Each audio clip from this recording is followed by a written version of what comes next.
والسلام على رسول الله. تمام dadka Soomaaliyeed meel kasta ay ku yihiin waxaan u jeedaa tacsiir alla inna lillahi wa inna ilayhi raaji'uun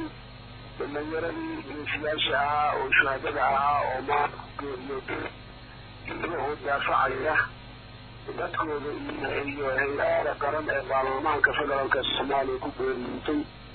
ayaan tacsiir u jeedaa ehelkoodii iyo dhammaan ciidamadii ay ka tirsanaayeen iyo ummadda Soomaaliyeed geesinimada uu muujiyey kabtan daahir maxamuud oo hor istaagay baabuurkii qarxayay waxay tilmaamaysaa deeganaanta iyo geesinimada iyo daacadnimada ciidamada ay qabaan sidoo xukuumi karo ayagana ku geeriyooda ayagoo dagaalamayo oo difaacaya baarlamaanka iyo xubnaha baarlamaankeenaba xildhibaanada Soomaaliyeed ee mas-uuliyiinta qaranka meesha ugu muhiimsan iyaga daafacaya ku geeriyooday ayagana sidoo kale tacsi ayaan u dirayaa anigoo ku hadlaya magaca ummadda Soomaaliyeed guud ahaan iyo magaca dowladda iyo magacaygaba waxaan leeyahay meesha ugu fiicneyd oo qof biniaadan iyo sawirta ugu fiicneyd oo qof biniaadan ku geeriyooday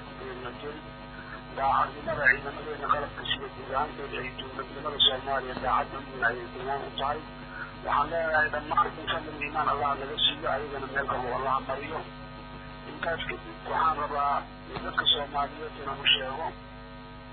shabaab olaakiisu mar walba waan garanayna iyo sida ay tahay iyo sida ay u doonayaan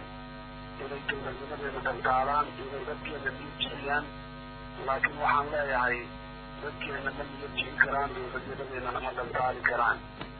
dacdadaas dhacday dowladda Soomaaliya waxbay ka baranaysaa iyo kuwii hore oo dhacay oo dhan waxbaan ka baranaynaa waxaan rabaa dadka Soomaaliyeed inaan u sheego kalsooni buuxda inay ku qabaan dowladooda iyo ciidamadooda intaba xilligan oo kale oo la dhigtan yahayna waa xilliga isku duubnaan iyo midnimo loo baahan yahay waa xilli aan oo cadowga kala faa'iidaysto ummadda waxay ku kala qaybsami karaan inuu keeno ma kala qaybinna intaan leeyahay dhacdadii maanta dhacday iyo kuwii kasii horeeyo dhanba waxaa kaloo raacaa waa halkan inaan dadka Soomaaliyeed uga gudbiyo u sheego saacadaha soo socda haddii ilaahay yidhaahdo saacadaha soo socda isbeddel ayaa dhacaya isbeddelkaasoo dow ah oo kuwo kaloo badanna ay kusoo xili doonaan tallaabo cad ayaa mas-uuliyiinta dalku ay qaadi doonaan dowladdu ay qaadi doontaa isbeddeladaasi waa bilow kuwo kaloo badanna way kusoo xigaan waxaan u baahannahay waktigan shacabka Soomaaliyeed iyo dowladda Soomaaliyeed intaba waxay u baahan yihiin midnimo isku duubnaan iyo kalsooni badan oo ay isku qabaan ayaga dhexdooda iyo ay ku qabaan hogaankooda siyaasadda oo ay ku qabaan ciidamadooda amniga ee qalabka sida intaas ayaan rabaa dadka Soomaaliyeed inaan u sheego caawa aniguna safarkii aan ku joogo South Africa waan soo gaadiyey maalinta isniintaa gelinka dambe inaan imaado yahay beri subaxdii arooriyada horaan soo baxayaa beri subaxda gelinka horeba waan joogaa magaalada Muqdisho haddii alla yiraa waxaanan leeyahay safarkii waxaan usoo gaadiyeyna arrimaha degdega iyo duruufahaas xildhibaanadii iyo ciidankii ku dhaawacmay meeshan haddii alla yidhaahdo dowladda Soomaaliya way u istaagaysaa caafimaadkooda iyo maxaa badbaadintooda caafimaadkooda dhaawac gaaray ee u baahan gurma degdegana waa loo samaynayaa wixii kalena allah caafiyaan leenahay intaasaan rabaa inaan dadka Soomaaliyeed gaarsiiyo waxaan leeyahay waan guulaysanaynaa si kama dambaysa weligaan u guulaysanaynaa